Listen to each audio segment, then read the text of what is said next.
South African-born, American-based rockers Seether are back with a brain-smacking new record, Poison the Parish, and they've done it all DIY, and the sound is reminiscent of early Seether. It's great, old-fashioned, dirty rock and roll. I caught up with Dale to chat about the brand new record, their incredible Rise Festival, and the cyclical nature of rock and roll and heavy music. Brain-smacking new record, Poison the Parish, is out May 12. We've got 3 singles thus far, and they're all bloody fantastic, mate. The record's sounding great thus far. It must be an exciting time for yourself and the band. It is, man. Thank you. Yeah, we're pretty happy the way it turned out. You know, it's a little bit of a harder edge, I think. You know, almost a bit of a throwback, like the old school Seether albums, you know? Absolutely. It's very dark, and it's very dirty, and it sounds like a whole lot of fun. Are the singles a reflection of the entirety of the record? Is it all kind of got that darker feel, that sort of less rock radio, more just having fun being Seether the band? Yeah, I think generally that sort of overall feel of the album, you know, there is some stuff on there that's not quite as heavy maybe, but generally I think it's quite dark. I think that was kind of an intentional thing, you know. What happens when you work with, you know, different producers and things, it's kind of their job, I suppose, to make things sound more radio friendly, you know, even if it's just the way it's mixed and that kind of stuff. But it definitely, they have an effect on the sound of an album. Having that freedom within the studio would be great creatively, I'd imagine, for the band. But I'd also imagine it would be tough sometimes to know when things are done, when to say that mix is perfect, leave it alone, walk away. We specifically wanted it, you know, to be mixed, and our engineer, you know, mixed it for us. But, you know, we could say, you know, hey, you know, let's get those guitars up, you know, how about some more bass kind of thing. So that was nice, you know, not having, you know, an outside set of ears coming in and mixing this baby that you've been, you know, working on for a while. But, yeah, I think, you know, we're very happy with this mixing. In fact, you know, we're sort of almost jokingly the other day saying, you know, wouldn't it be cool to go back and do mixes of you know, past albums that we've done, you know, that we thought maybe could have been a little heavier, you know, a little bit more guitar, a little bit more bass maybe kind of thing, you know, have the riff stand out a bit more. That'd be very interesting to hear some of those previous records remixed. We are chatting to Dale from Seether this afternoon for your drive home. Mate, heavy music kind of, it seemed to hit a massive lull there for the world for a while. Do you think now is the time for heavy music to re-emerge at the forefront of the charts? I mean, we haven't had a really massive #1 heavy record in quite a long time. Yeah, I don't know. It's such kind of an unpredictable thing.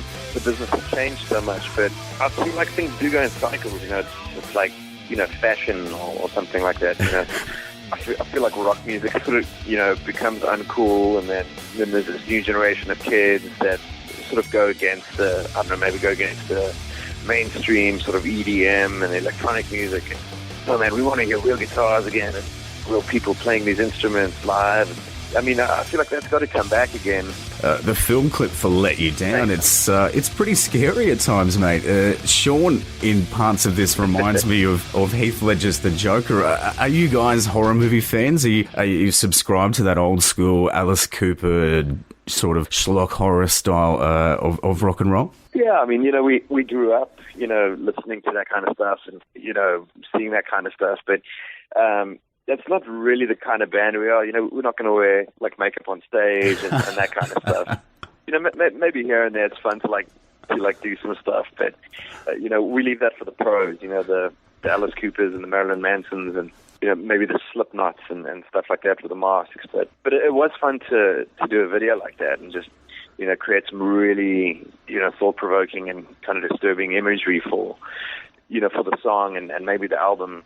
If you haven't seen any of it's hard to beat a good horror flick, though. It is very, very hard to beat a good horror flick. If you haven't seen any of these preliminary videos for the record yet, jump onto Twitter and check him out. Some incredible filmmaking to go along with some great music as well. We are chatting to Dale from Seether this afternoon for your drive home. Mate, gearing up for the 5th annual Rise Above Fest. It's looking pretty damn mammoth this year. Yourself, Korn, Shinedown. Is doing your own festival, especially for such a pertinent issue, is that something that yourself and the band will put on the highlights reel, something that you'll look back with great fondness and reflection that, hey, we were able to not only put on a great festival, but to do it for a great reason as well? Absolutely. Yeah, there's definitely a lot of pride that we have, you know, for the festival. And just, you know, to watch it grow every year. You know, the first year was fairly modest by what it's become now. And it's really cool to watch it grow and watch the amount of support and watch all these bands wanting to be a part of it and contribute to this, this really cool thing that we get to do and, use this little platform that we have for something positive. Absolutely, mate. Long been a fan of the band, but become more so a fan of you guys as human beings for what you're doing. Unfortunately, it doesn't make it here to Australia. Thanks. A lot of fans would be going, well, Dave, we want to know, when is the band coming back to Australia? We love you here in this country. Is that something we will definitely, hopefully see in this album cycle? Yeah, we've started talking about it, and I don't know if we're going to be able to make it happen this year, but I'd love to come and do some of the festivals, or just, do our own run through the clubs and stuff, whatever works out for us. But, I mean, we love playing over there and just visiting there, it's fun in itself. So it's definitely something we want to do. So just, we'll keep you guys posted as to when that's going to happen. All right. Well, fingers crossed. Hopefully we get to see them back in the country again real soon. The new record, Poison the Parish, is out May 12. Dale, thank you very much for dropping by the drive home, mate. Wish you very best for the record and for the festival as well. Cheers, man. Thank you.